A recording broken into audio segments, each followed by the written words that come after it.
Hello students, कैसे हैं आप लोग। आज अपन स्टार्ट करेंगे कलर। कल मैंने आपको क्या पढ़ाया, सीएफएससी को प्रभावित करने वाले कारक। आज अपन स्टार्ट करेंगे colour of the complexes.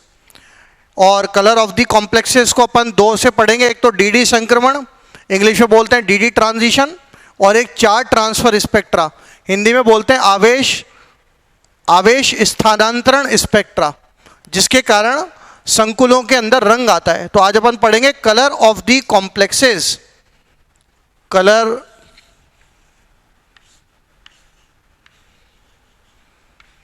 Of the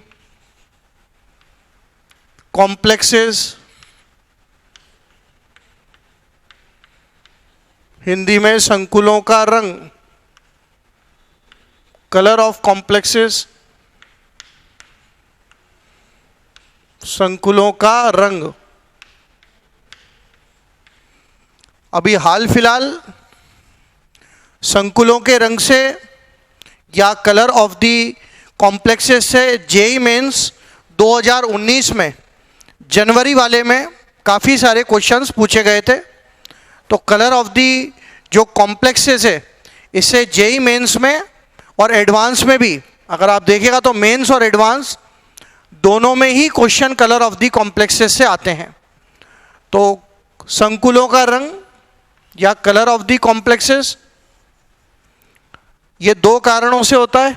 एक तो है डीडी संक्रमण, पहला तो है डीडी संक्रमण,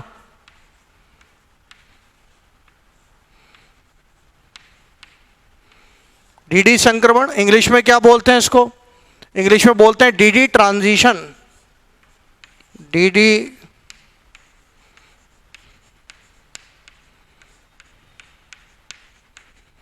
ट्रांजिशन। और सेकंड है हमारे पास आवेश स्थानांतरण स्पेक्ट्रा।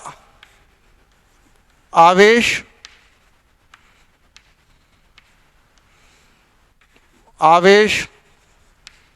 स्थानांतरण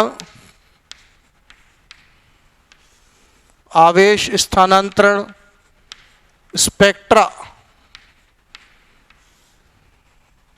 आवेश स्थानांतरण स्पेक्ट्रा इंग्लिश में बोलते हैं charge transfer spectra. Charge transfer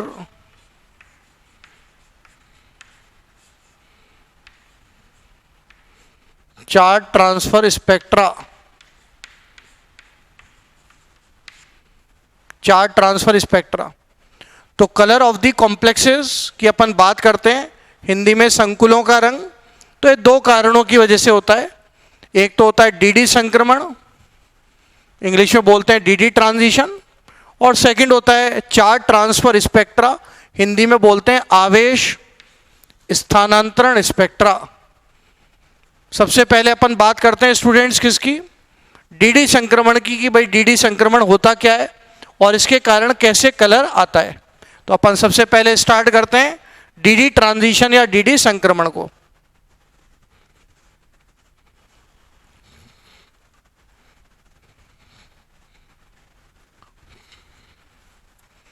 DD transition की बात करें या डीडी संक्रमण की अपन बात करें स्टूडेंट्स, तो अगर हमारे पास कोई एक संकुल है, जैसे मेरे पास है TiH2O6 3 पॉजिटिव, मेरे पास ये एक टाइटेनियम का कॉम्प्लेक्स है जो कि वायलेट कलर का है, बैंगनी कलर का है।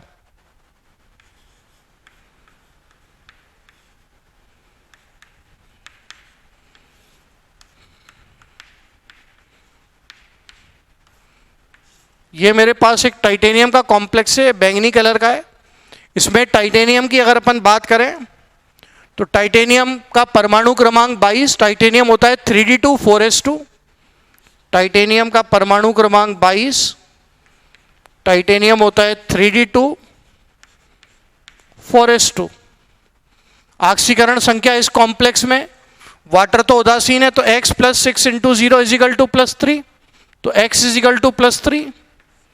+3 का मतलब 3 निकलेंगे, 2 तो कहाँ से, 2 तो स्टूडेंट सदैव S से, और एक कहाँ से D1, एक कहाँ से D से, मतलब मेरे पास एक ऐसा संकुल है जिसमें D में एक इलेक्ट्रॉन है, जिसमें D में एक इलेक्ट्रॉन है। अब अपन जानते हैं जब इस पर photons E is equal to NH nu के रूप में, E is equal to NH nu के रूप में जब एनर्जी पड़ेगी, N तो नंबर ऑफ फोटॉन्स है, फोटॉन्स की संख्या, H प्लैंक्स नियतांक है, प्लैंक्स कांस्टेंट है, न्यू फ्रीक्वेंसी है। तो जब एनर्जी पड़ती है इन फॉर्म ऑफ फोटॉन्स तो होगा क्या, अगर अपन देखें तो ये एक ऑक्टाहेड्रल कॉम्प्लेक्स है। ऑक्टाहेड्रल कॉम्प्लेक्स है तो नीचे तो कौन होंगे, T2G कक्षक। T2G कक्षक कौन कौन है, DXY, YZ, ZX, इनको अपन क्या बोलते हैं, T2G कक्षक।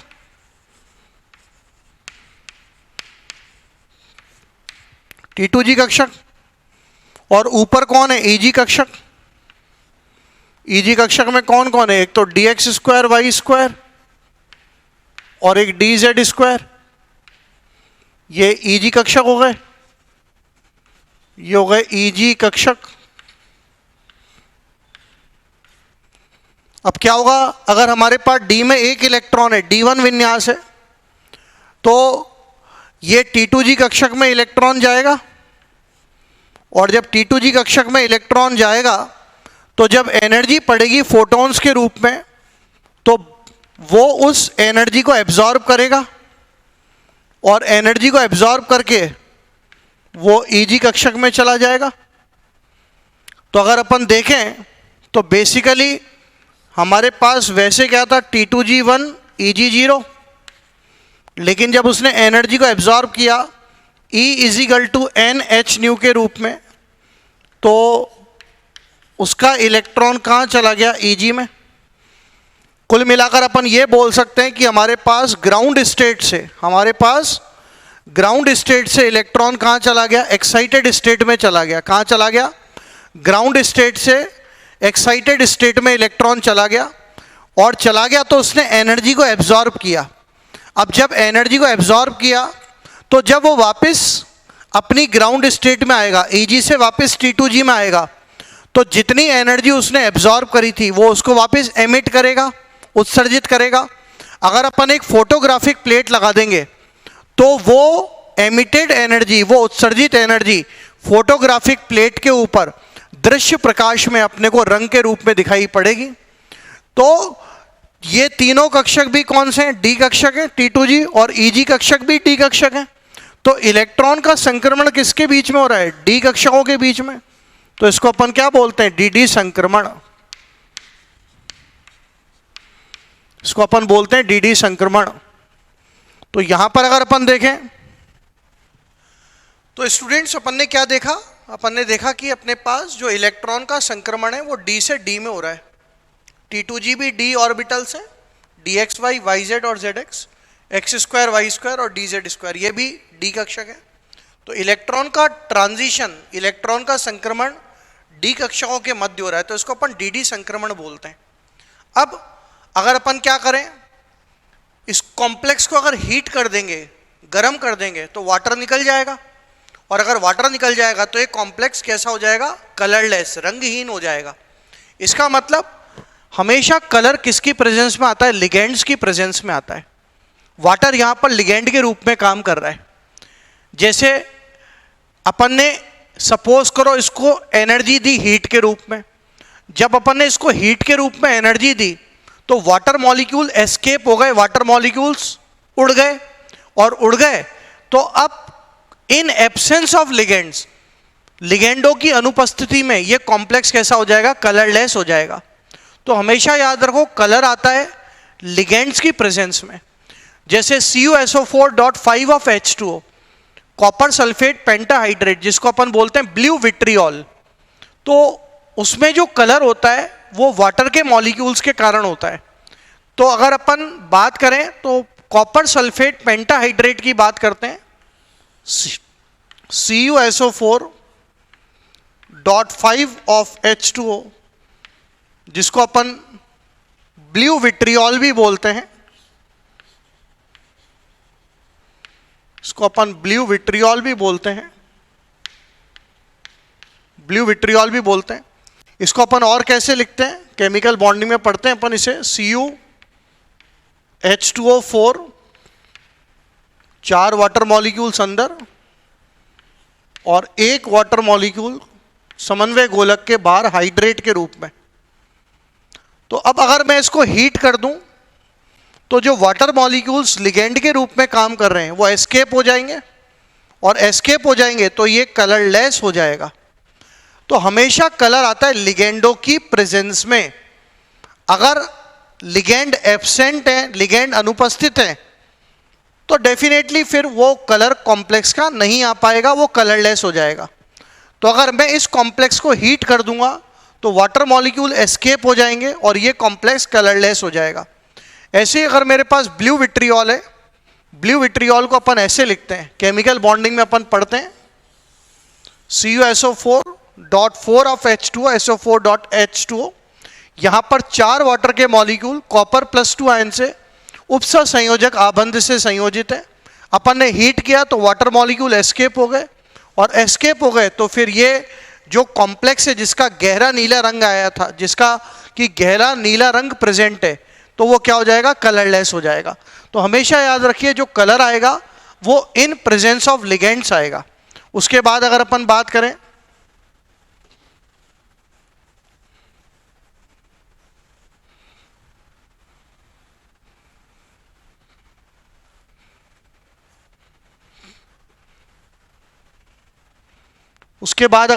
करें तो अपन ये बोलते हैं स्टूडेंट्स कि D1 से लेकर D9 तक अगर विन्यास है केंद्रीय धातु, परमाणु या आयन का, तो वो संकुल का रंग दर्शाएगा DD संक्रमण के कारण। लेकिन अगर D0 और D10 वाला है तो वो रंगहीन है, कलरलेस है, उसमें DD संक्रमण नहीं होगा।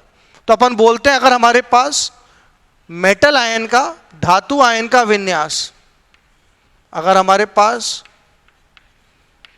धातु आयन का अगर विन्यास है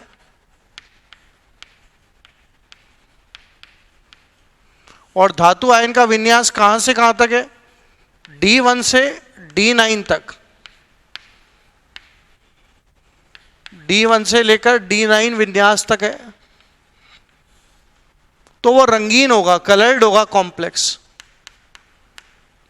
रंगीन होगा, कलर्ड होगा। और उसका कारण क्या है, उसका कारण है DD संक्रमण, उसका कारण है DD संक्रमण, DD ट्रांजिशन। लेकिन अगर मेरे पास D0 और D10 विन्यास है, D0 है और D10 विन्यास है, या तो D0 विन्यास हो या D10 विन्यास हो, तो फिर वो कॉम्प्लेक्स हमारे पास रंगहीन होगा, कलरलेस होगा, रंगहीन कलरलेस होगा। क्यों, उसमें DD संक्रमण एब्सेंट होगा। जब D में इलेक्ट्रॉन ही नहीं है उसमें DD संक्रमण क्या होगा, नहीं होगा। क्रॉस का मतलब नहीं होगा। एक तो अगर D में इलेक्ट्रॉन ही नहीं है, D0 है, तो किसका संक्रमण होगा। और अगर D10 है तो D10 का मतलब अगर ऑक्टाहेड्रल कॉम्प्लेक्स है तो T2G6 Eg4, तो Eg ऊपर तो भरा हुआ है, तो नीचे से इलेक्ट्रॉन ऊपर कहाँ ट्रांसफर होगा, तो संक्रमण या ट्रांजिशन पॉसिबल ही नहीं है। तो अगर हमारे पास D0 वाला कॉम्प्लेक्स है और अगर D10 वाला है तो फिर वो DD ट्रांजिशन को एग्जिबिट, वो DD ट्रांजिशन को दर्शाएगा नहीं।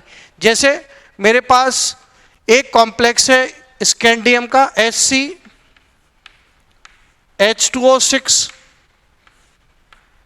3 पॉजिटिव, बताओ ये कलर्ड होगा या कलरलेस होगा। स्टूडेंट ये कलरलेस होगा, रंगहीन होगा। क्यों, स्कैंडियम की बात करें, स्कैंडियम होता है 3D1 4s2, परमाणु क्रमांक 21, आर्गन को नहीं लिखा मैंने। स्कैंडियम पर ऑक्सीकरण संख्या +3, क्योंकि वाटर तो उदासीन है, तो 3 निकल जाएंगे, 3 निकल गए, 2 कहां से, S से, 1 कहां से, D से, तो मैं कहां पर आ गया, D0 विन्यास पर।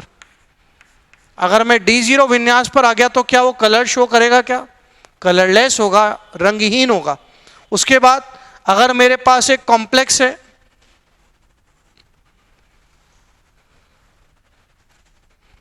मेरे पास एक कॉम्प्लेक्स है जिंक का, ZnH2O6 2 पॉजिटिव,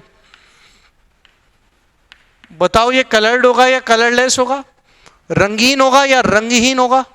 ये भी रंगहीन हो गया, कलरलेस हो गया, ये भी रंगहीन हो गया, कलरलेस हो गया। क्यों, इसमें भी DD संक्रमण नहीं होगा, क्यों, D10 पर आ गया मैं। जिंक की बात करें तो जिंक होता है 3D10 4s2, परमाणु क्रमांक 30, जिंक पर ऑक्सीकरण संख्या +2, वाटर उदासीन है तो x + 6 × 0 = +2, 2 निकलेंगे, 2 कहां से निकल गए, S से। मैं कहां पर खड़ा हूं, मैं D10 विन्यास पर खड़ा हूं। D10 का मतलब क्या है, DD ट्रांजिशन को शो करेगा क्या, क्या इसमें DD संक्रमण होगा क्या। और जब इसमें DD संक्रमण होगा ही नहीं तो डेफिनेटली ये क्या हो गया, कलरलेस हो गया। ऐसे ही अगर मेरे पास कॉम्प्लेक्स है, मेरे पास कॉम्प्लेक्स है टाइटेनियम का, जिसमें टाइटेनियम +4 में है। मेरे पास एक कॉम्प्लेक्स TiH2O6 और समन्वय गोलक पर चार्ज है +4। इसका मतलब टाइटेनियम पे ऑक्सीकरण संख्या +4 है, क्योंकि वाटर तो उदासीन है। x + 6 × 0 = +4, तो टाइटेनियम पे +4। टाइटेनियम का परमाणु क्रमांक 22 और टाइटेनियम का परमाणु क्रमांक 22, तो टाइटेनियम होता है 3D2 4s2, ऑक्सीकरण संख्या +4। +4 का मतलब 2 इलेक्ट्रॉन तो S से निकल गए, 2 D से निकल गए। मैं वापस से कहां पर आ गया, मैं D0 विन्यास पर आ गया। D में क्या कोई इलेक्ट्रॉन है, क्या नहीं है, D0 है। तो क्या ये कलर शो करेगा, क्या ये कलर शो नहीं करेगा। ये कैसा हो गया, रंगहीन हो गया, कलरलेस हो गया। तो अगर अपन मुद्दे की बात करें तो अपन ये बोलते हैं D1 से D9 तक, अगर केंद्रीय धातु आयन के पास विन्यास D1 से लेकर D9 तक है तो वो कलर्ड होगा, रंग दर्शाएगा।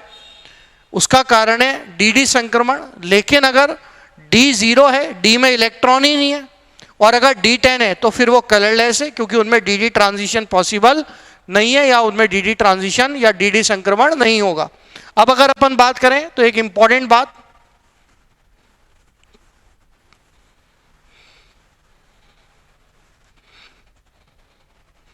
मेरे पास निकल के 3 कॉम्प्लेक्स हैं,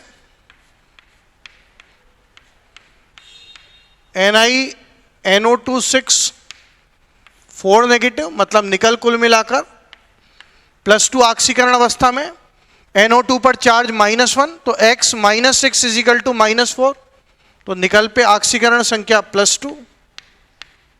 मेरे पास निकल का एक कॉम्प्लेक्स है NiNH3 6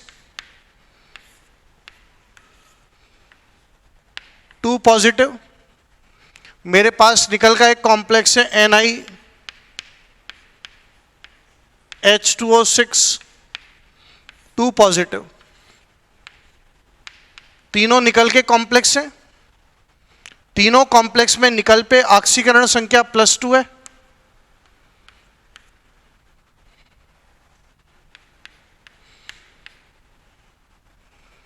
अब अगर अपन देखें तो हमारे पास जो लैम्डा एब्जॉर्ब्ड है वो बढ़ता जाएगा।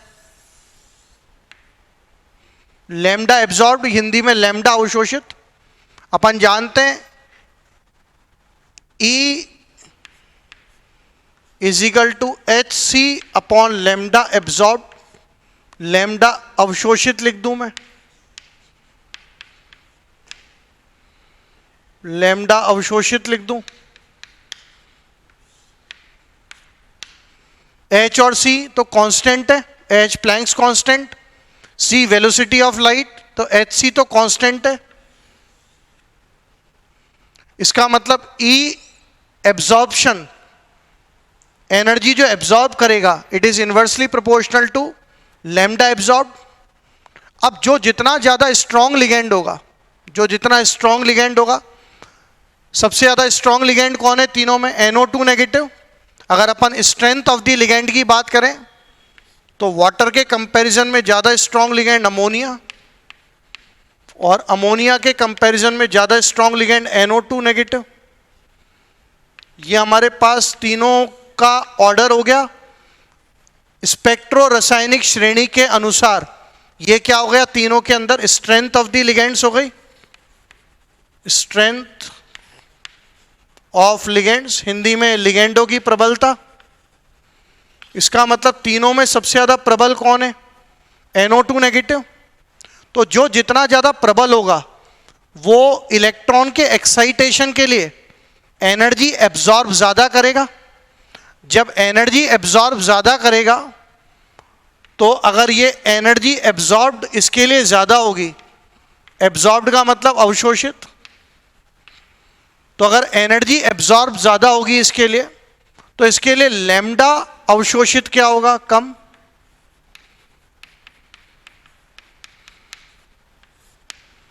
क्यों? क्योंकि हमारे पास E is inversely proportional to lambda. अब जैसे जैसे स्ट्रेंथ ऑफ द लिगेंड कम होगा, NO2 से कमजोर लिगेंड अमोनिया और अमोनिया से कमजोर लिगेंड वाटर, तो अगर लिगेंड की प्रबलता डिक्रीज होगी तो एनर्जी ऑफ एब्जॉर्प्शन क्या होगी? कम। इसको मैं ऐसे लिख देता हूं, E एब्जॉर्ब्ड की वैल्यू कम होगी,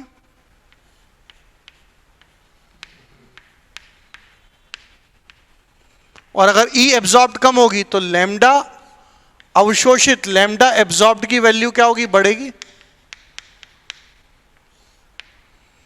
कुल मिलाकर अपन एक बात कहते हैं कि हमारे पास जो CFSE होती है वो डायरेक्टली प्रोपोर्शनल होती है किसके? Strength of the ligand, ligand की प्रबलता के, लिगेंड की प्रबलता के। और ये इनवर्सली प्रोपोर्शनल होती है किसके? लैम्डा अवशोषित या लैम्डा एब्जॉर्ब्ड के। लैम्डा अवशोषित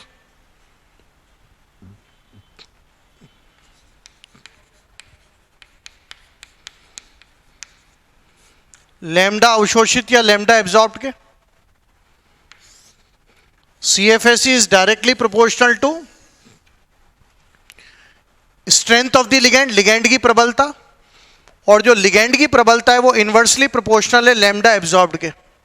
मतलब अगर हमारे पास लिगेंड स्ट्रॉन्ग है तो उसकी लैम्डा एब्जॉर्ब्ड कम होगी, और अगर लिगेंड वीक है, दुर्बल है, तो उसकी लैम्डा एब्जॉर्ब्ड क्या हो जाएगी? बढ़ जाएगी। कुल मिलाकर लिगेंड की प्रबलता is inversely proportional to lambda absorb. अपन ये बोल सकते हैं, क्या बोल सकते हैं स्टूडेंट्स? क्या? कि लिगेंड की प्रबलता, लिगेंड की प्रबलता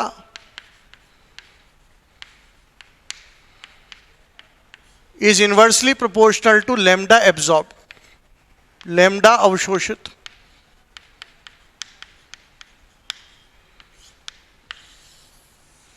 ये अपन बोल सकते हैं। तो अपन यहां पर क्या बोल रहे हैं? जैसे जैसे लिगेंड की प्रबलता डिक्रीज हो रही है, NO2 के कंपैरिजन में अमोनिया वीक लिगेंड और अमोनिया के कंपैरिजन में वाटर वीक लिगेंड, तो strength of the ligand decrease हो रहा है। NO2 नेगेटिव से वीक लिगेंड अमोनिया, अमोनिया से वीक लिगेंड वाटर। तो जैसे जैसे लिगेंड की प्रबलता डिक्रीज होगी, जैसे जैसे लिगेंड की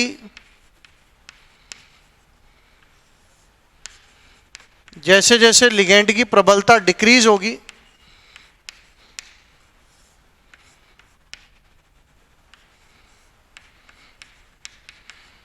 जैसे जैसे लिगेंड की प्रबलता डिक्रीज होगी, वैसे वैसे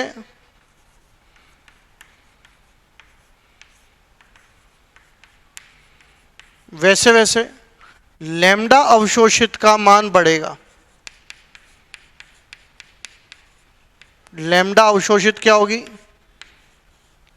इंक्रीज होगी। तो E is equal to H C by lambda absorb, या E absorb is equal to H C by lambda absorb.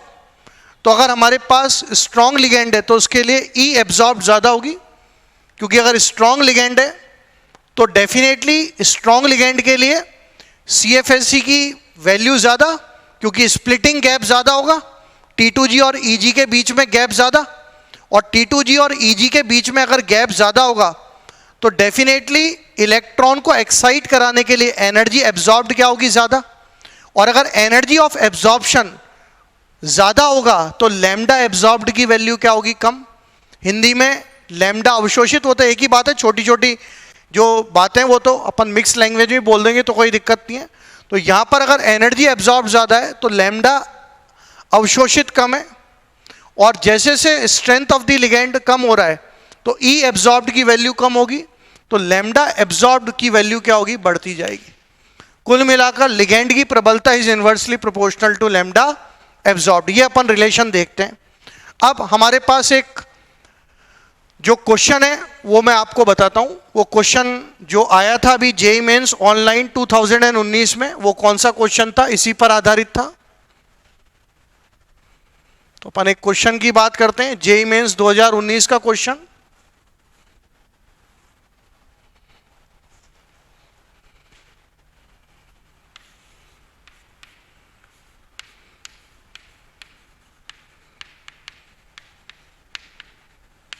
JEE mains 2019 का क्वेश्चन। अपने को 3 संकुल दे रखे हैं।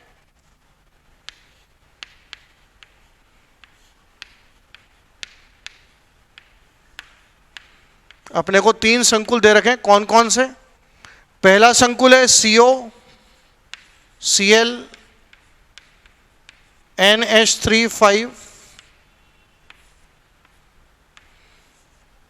2 पॉजिटिव, ये पहला कॉम्प्लेक्स हो गया। ऑक्सीकरण संख्या कोबाल्ट पे +3, क्योंकि क्लोरिडो पे चार्ज -1 है, तो X -1, अमोनिया तो उदासीन है, उससे कोई मतलब नहीं है, तो X -1 इज इक्वल टू +2, तो X इज इक्वल टू +3। तो एक कॉम्प्लेक्स तो ये दे रखा है, एक कॉम्प्लेक्स अपने को दे रखा है CO NH3 और क्लोरिडो की जगह वाटर कर दिया उसने, और कॉम्प्लेक्स पर चार्ज +3, ये सेकंड कॉम्प्लेक्स हो गया, दूसरा कॉम्प्लेक्स हो गया। और हमारे पास जो थर्ड कॉम्प्लेक्स है,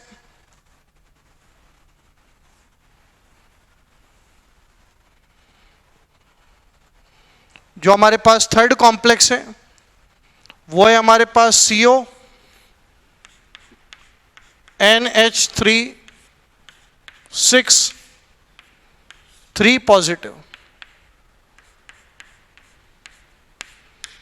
ये हमारे पास थर्ड कॉम्प्लेक्स हो गया। अब अगर अपन देखें तो वो कहता है कि इन तीनों कॉम्प्लेक्स में दृश्य क्षेत्र में प्रकाश अवशोषित करते हैं, मतलब ये तीनों ही कॉम्प्लेक्स दृश्य क्षेत्र में प्रकाश को अवशोषित करते हैं। इनके द्वारा अवशोषित प्रकाश की तरंग दैर्घ्य का सही क्रम है। तो ये तीनों कॉम्प्लेक्स दृश्य प्रकाश में दृश्य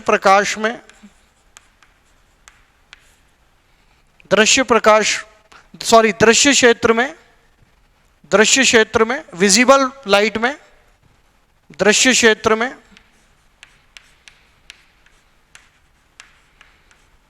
प्रकाश को अवशोषण करते हैं, प्रकाश का अवशोषण करते हैं।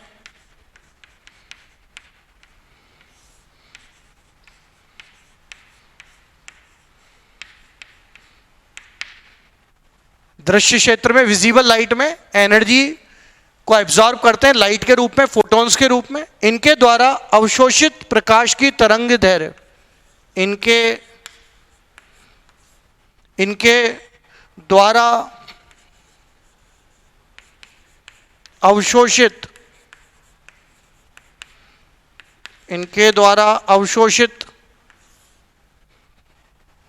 प्रकाश की तरंग दैर्घ्य, प्रकाश की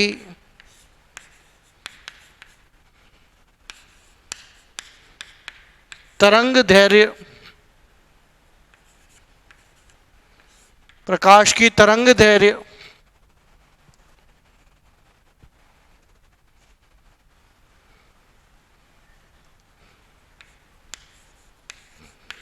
प्रकाश की तरंग दैर्घ्य का सही क्रम है।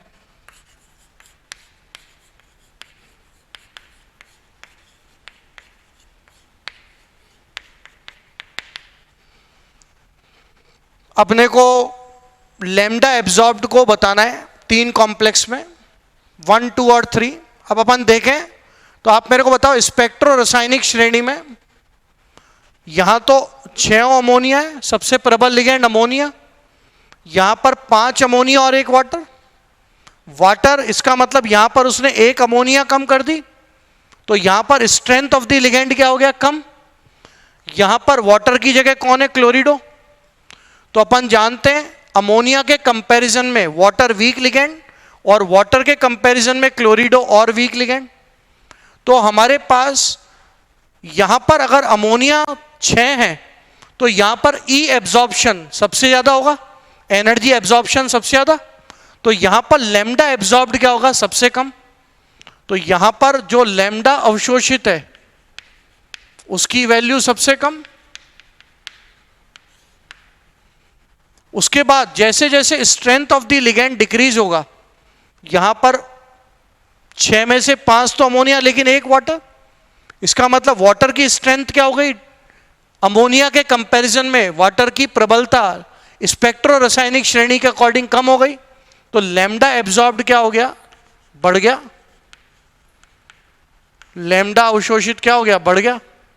और पहले वाले कॉम्प्लेक्स में क्लोरिडो वाटर के कंपैरिजन में भी वीक लिगेंड है, और अगर क्लोरिडो वाटर के कंपैरिजन में भी वीक लिगेंड है तो यहां पर लैम्डा एब्जॉर्ब्ड क्या हो जाएगा, या लैम्डा अवशोषित क्या हो जाएगी, मैक्सिमम हो जाएगी, नहीं हो जाएगी।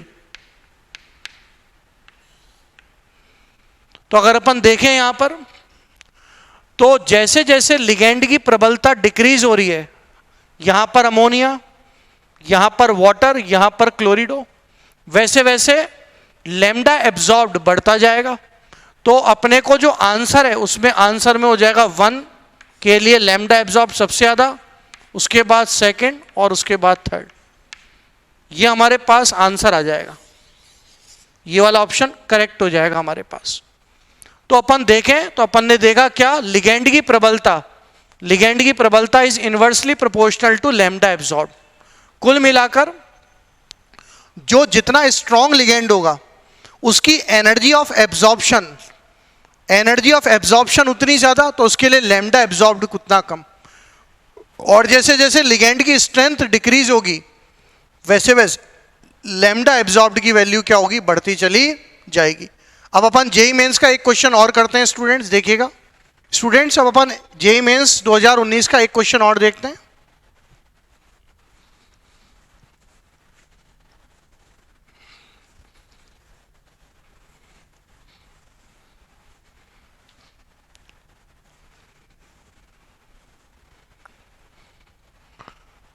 क्वेश्चन है स्टूडेंट्स,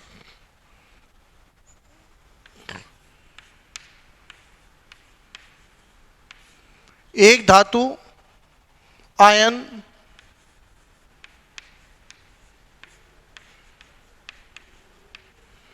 एक धातु आयन M3+, कोई धातु आयन है जिसको उसने M से बता रखा है और उस पर ऑक्सीकरण संख्या +3 है, के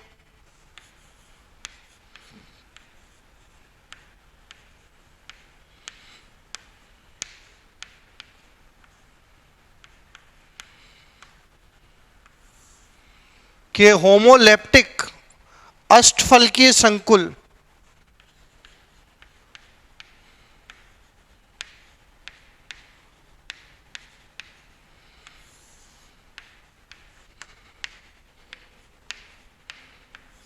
होमोलेप्टिक मैं आपको बता चुका हूं, होमोलेप्टिक और हेट्रोलेप्टिक।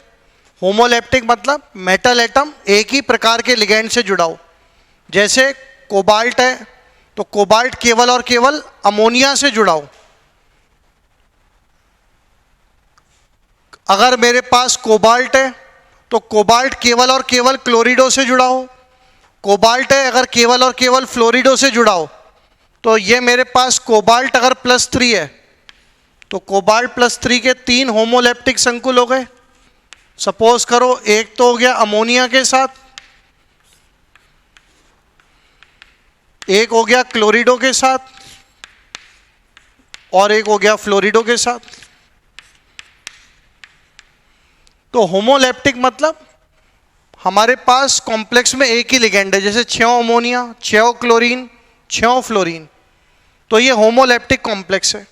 होमोलैप्टिक मतलब मेटल समन्वय गोलक में केवल एक ही लिगेंड से जुड़ा हुआ है या एक ही प्रकार के लिगेंड से जुड़ा हुआ है। तो वो कह रहा है एक मेटल आयन है M+3, उसके होमोलैप्टिक अष्टफलकीय संकुल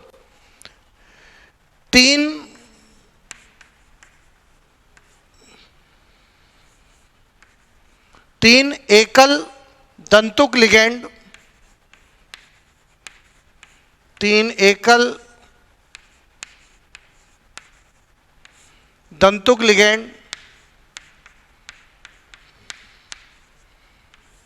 3 एकल दंतुक लिगेंड L1, L2 तथा L3 के साथ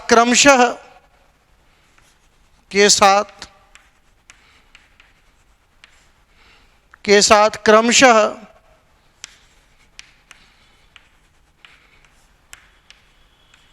हरे, नीले तथा लाल क्षेत्र में तरंग दैर्घ्य, लाल क्षेत्र में तरंग दैर्घ्य का अवशोषण करते हैं।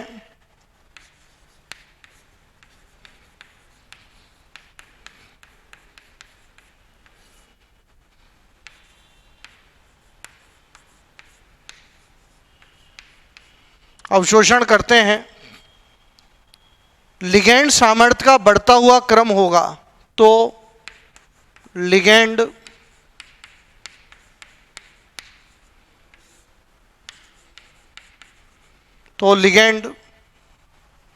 सामर्थ्य का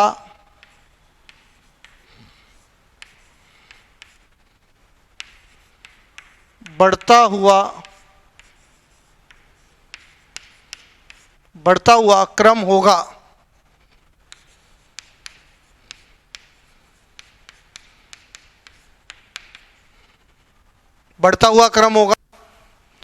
पहला ऑप्शन है हमारे पास students, option number A L2 फिर L1 और फिर L3। ऑप्शन नंबर बी है हमारे पास L3 फिर L1 फिर L2। ऑप्शन नंबर सी है हमारे पास L1 then L2 then L3। Option number D है हमारे पास L3 then L2 then L1। ये 4 हमारे पास ऑप्शंस हैं। पहला वाला L2 फिर L1 फिर L3, दूसरा L3 फिर L1 फिर L2, तीसरा वाला L1 फिर L2 फिर L3, डी वाला L2 उससे ज़्यादा स्ट्रॉन्ग L3 उससे ज़्यादा स्ट्रॉन्ग L2 उससे ज़्यादा स्ट्रॉन्ग L1, L3 से ज़्यादा स्ट्रॉन्ग L2, L2 के कंपैरिजन में ज़्यादा strong L1।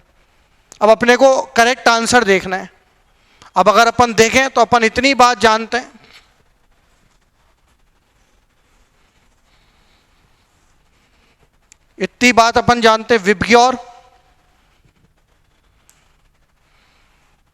Violet,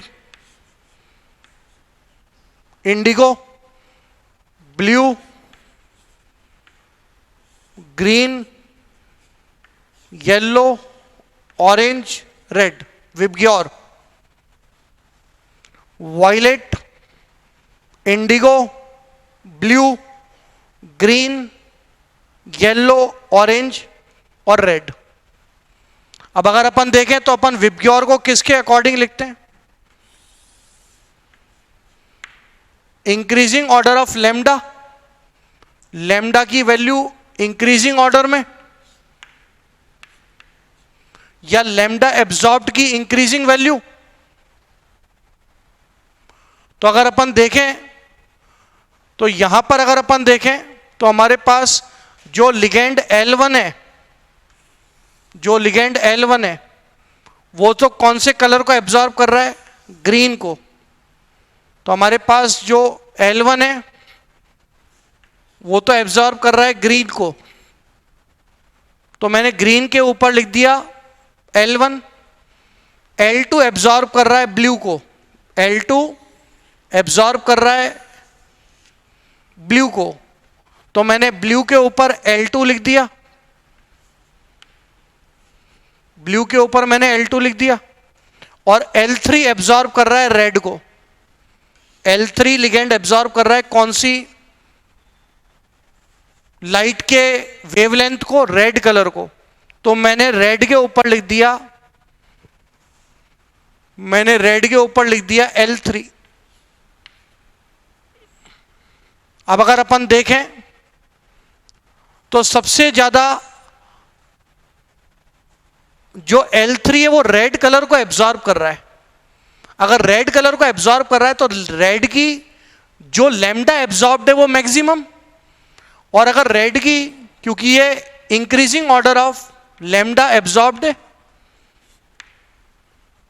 lambda absorb बढ़ रहा है, वायलेट उससे ज्यादा इंडिगो, उससे ज्यादा ब्लू, उससे ज्यादा ग्रीन, उससे ज्यादा येलो, उससे ज्यादा ऑरेंज, उससे ज्यादा रेड। इसका मतलब अगर रेड कलर है तो अगर रेड कलर को वो एब्जॉर्ब करेगा तो रेड के लिए लैम्डा एब्जॉर्ब्ड क्या होगी? मैक्सिमम। और अगर लैम्डा एब्जॉर्ब मैक्सिमम होगी तो इसका मतलब तीनों में L3 वीकेस्ट लिगेंड हो गया, दुर्बलतम हो गया। तो L3 तो हमारे पास तीनों में वीकेस्ट हो गया। उसके बाद हमारे पास ग्रीन, ग्रीन लाइट को कौन एब्जॉर्ब कर रहा है? ग्रीन लाइट को एब्जॉर्ब कर रहा है लिगेंड L1। इसका मतलब L3 के कंपैरिजन में, L3 के कंपैरिजन में L1 की स्ट्रेंथ बढ़ गई, L3 के कंपैरिजन में L1 की स्ट्रेंथ बढ़ गई। क्यों? क्योंकि लैम्डा एब्जॉर्ब्ड क्या हो गया? डिक्रीज।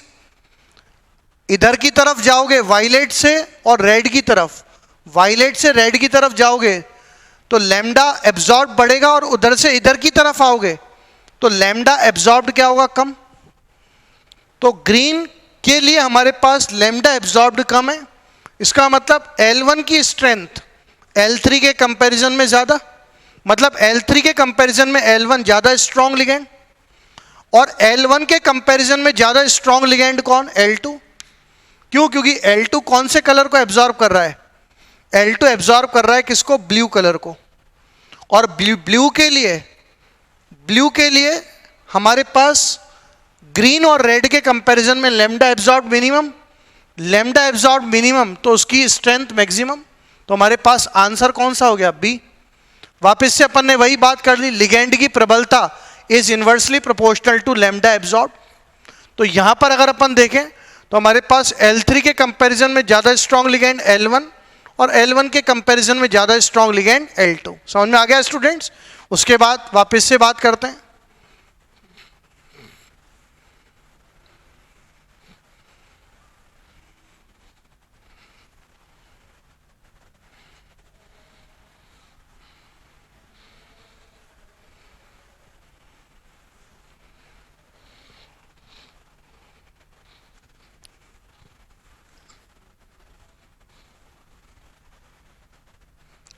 अब हमारे पास स्टूडेंट एक कॉम्प्लीमेंट्री कलर व्हील होता है, हिंदी में बोलते हैं पूरक रंग।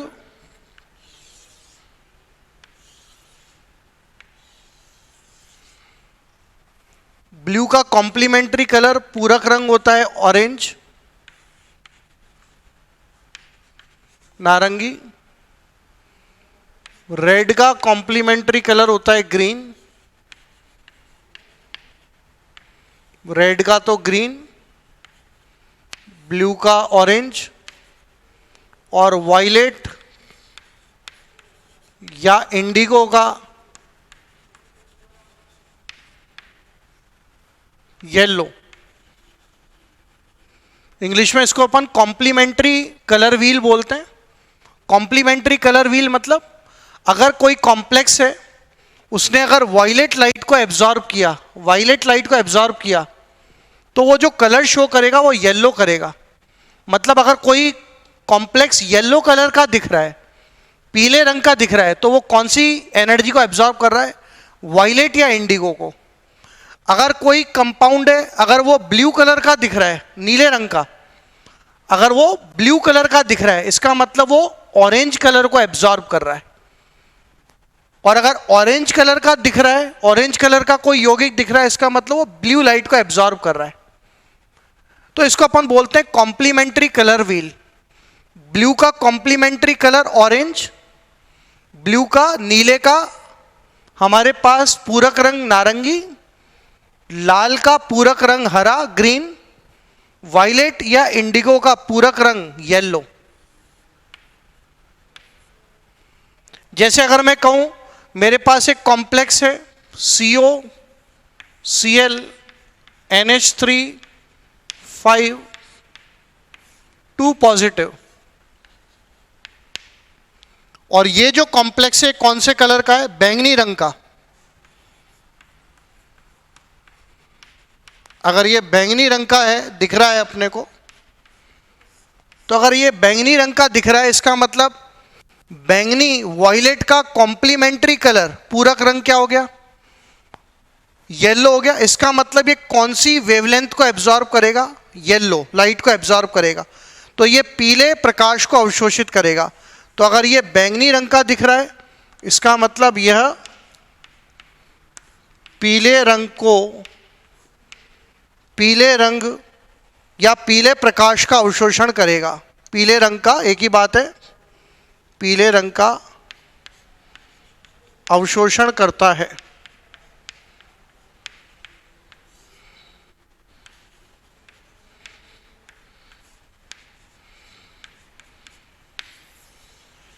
अवशोषण करता है। तो अगर ये अपने को बैंगनी नजर आ रहा है, इसका मतलब ये कौन सी वेवलेंथ को एब्जॉर्ब करेगा? येलो लाइट को एब्जॉर्ब करेगा। तो अगर पीले रंग को अवशोषित करेगा तो बैंगनी नजर आएगा, और अगर बैंगनी कलर को एब्जॉर्ब करेगा, तो बैंगनी कलर को एब्जॉर्ब करेगा, तो फिर ये इट विल अपीयर येलो, तो फिर वो अपने को पीला नजर आएगा। क्लियर है स्टूडेंट्स? इसको अपन बोलते हैं, इंग्लिश में बोलते हैं कॉम्प्लीमेंट्री कलर व्हील, हिंदी में बोलते हैं पूरक रंगों का चक्का। पूरक रंगों का चक्का या पहिया, एक ही बात है। इंग्लिश में बोलते हैं complementary colour wheel, complementary colour wheel.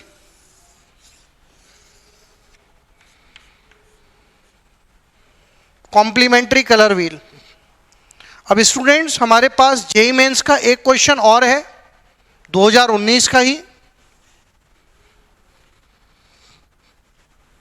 Colour के ऊपर।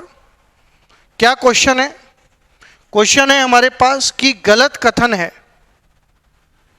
इनकरेक्ट स्टेटमेंट देखना है।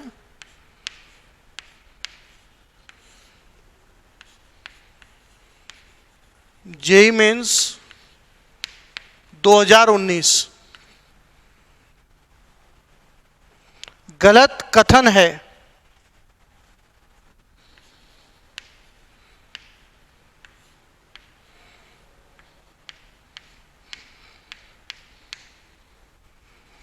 पहला वाला option A CO Cl NH3 5 2 positive,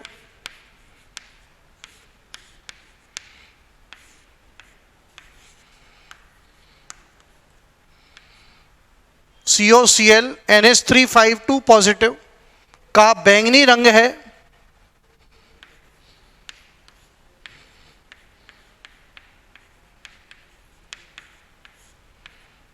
का बैंगनी रंग है क्योंकि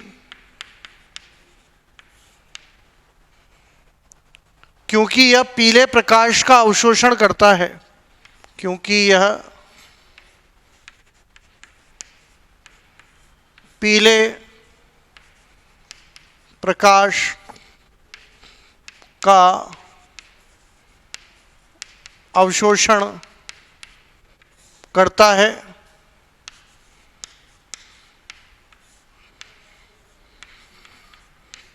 पहला option. Option number B, gemstone ruby, gemstone नगीना, जेमस्टोन रूबी।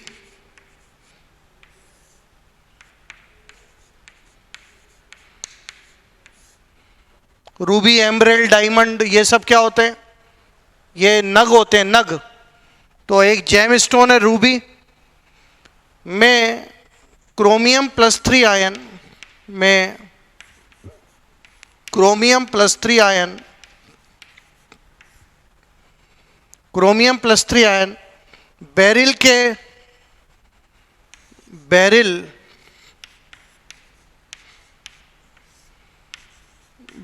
के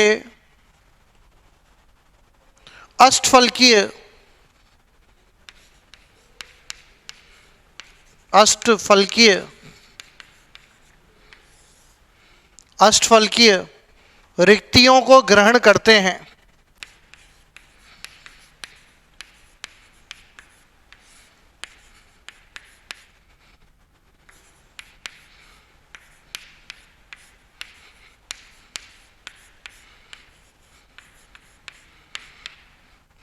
प्योरली एनसीईआरटी बेस्ड क्वेश्चन है, अभी बता रहा हूं। एनसीईआरटी में दे रखा है रूबी और एमरेल्ड। थर्ड वाला option, option number C, NiNH3 4H2O whole twice 2 positive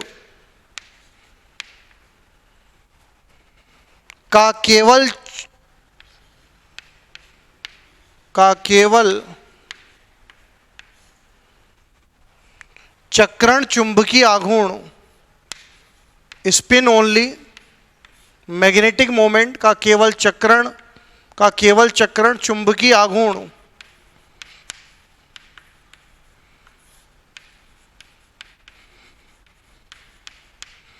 चुंबकीय आघूर्ण 2.83 BM है। बोहर मैग्नेटॉन BM है। और option number D, FeH2O6 2 positive तथा CrH2O6 Cr क्रोमियम है, H2O6 2 पॉजिटिव के केवल चक्रण चुंबकीय आघूर्ण के केवल चक्रण चुंबकीय आघूर्ण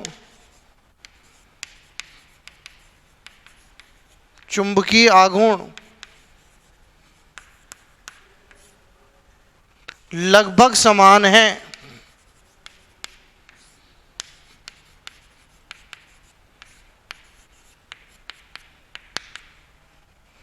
हाँ जी स्टूडेंट्स, करिए इस क्वेश्चन को आप लोग। हाँ स्टूडेंट्स बताइए, आंसर हो गया स्टूडेंट्स बी, एनसीईआरटी बेस्ड है। रूबी नहीं होगा यहां पर होगा एमरेल्ड।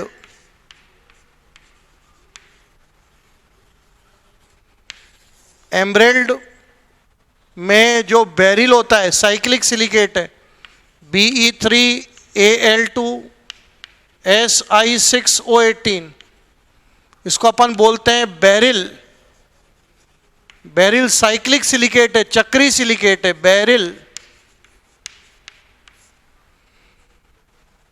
तो एमरेल्ड के अंदर, रूबी में नहीं, एमरेल्ड में जो बेरिल होता है उसकी अष्टफलकी रिक्तियों में ऑक्टाहेड्रल के बीच में जो वॉइड्स हैं, वॉइड्स मतलब रिक्तियां, खड्डे, उनमें क्रोमियम +3 आता है। इसी कारण जो एमरेल्ड होता है उसका कलर ग्रीन होता है। रूबी में तो क्रोमियम +3, रूबी में क्रोमियम +3 Al2O3 में रहता है। Al2O3 के वॉइड्स के बीच में रहता है।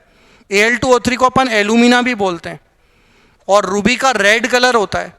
तो रूबी में जो Cr+3 आयन है वो Al2O3 में रहता है, न कि बेरिल में। तो स्टेटमेंट नंबर जो सेकंड है वो गलत हो गया। रूबी की जगह अगर एमरेल्ड होता तो ये स्टेटमेंट करेक्ट होता है, एनसीईआरटी में गिवन है। पहला वाला तो अभियाल बताया तो करेक्ट है, अपने को तो क्या देखना है, गलत। तो पहला वाला करेक्ट, सेकंड वाला इनकरेक्ट। रूबी की जगह एमरेल्ड होता तो फिर यह करेक्ट होता, क्योंकि एमरेल्ड में क्रोमियम +3 बेरिल के अष्टफल की रिक्तियों को ग्रहण करते हैं। यहाँ पर चुंबकीय आघूर्ण 2 पॉइंट समथिंग आ रहा है, इसका मतलब अयुग्मित इलेक्ट्रॉन 2। अपन जानते हैं निकल +2, निकल +2 का मतलब 3d8, 3d8 का मतलब T2g6 Eg2, T2g6 Eg2 का मतलब अयुग्मित इलेक्ट्रॉन 2। तो अयुग्मित इलेक्ट्रॉन 2 तो चुंबकीय आघूर्ण 2 पॉइंट समथिंग आएगा, कल ही बताया मैंने आपको। और आखिरी वाला ऑप्शन FeH2O6 2 पॉजिटिव मतलब D6 हो गया। वाटर वीक लिगेंड है तो नंबर ऑफ अनपेयर्ड इलेक्ट्रॉन 4। और क्रोमियम +2 में तो क्रोमियम होता है 3d5 एक S से निकल गया, एक D से निकल गया, मतलब D4 हो गया। तो इसमें भी अनपेयर्ड इलेक्ट्रॉन 4, दोनों ही जगह वाटर वीक लिगेंड है। तो दोनों में अनपेयर्ड इलेक्ट्रॉन अगर 4 आएंगे तो दोनों का जो स्पिन ओनली मैग्नेटिक मोमेंट है, केवल चक्रण चुंबकीय आघूर्ण, वो 4 पॉइंट समथिंग आएगा, तो लगभग समान आएगा। तो इनकरेक्ट कौन सा हो गया, बी वाला। जेम स्टोन रूबी की जगह क्या आना चाहिए था, एम्ब्रेल्ड आना चाहिए था। एम्ब्रेल्ड में क्रोमियम +3 बेरिल के अष्टफल की रिक्तियों को ग्रहण करते हैं, जबकि जो रूबी होता है उसमें क्रोमियम +3 Al2O3 एल्यूमिना के जो वॉइड्स होते हैं उनके बीच में प्रेजेंट रहता है। ये अपन ने आज कलर के कुछ क्वेश्चंस देखे स्टूडेंट, आप देखो 2019 के कई क्वेश्चन आ गए। क्वेश्चन तो मुझे भी याद नहीं है, मेरे को भी देखने पड़ते हैं कौन से क्वेश्चन आए। तो इतने क्वेश्चंस आप लोग देखिए कलर से आए 2019 में। अब अपन अगले लेक्चर पे चार्ज ट्रांसफर स्पेक्ट्रा या आवेश स्थानांतरण स्पेक्ट्रा की बात करेंगे और फिर अपन समवायता स्टार्ट करेंगे। Thank you students.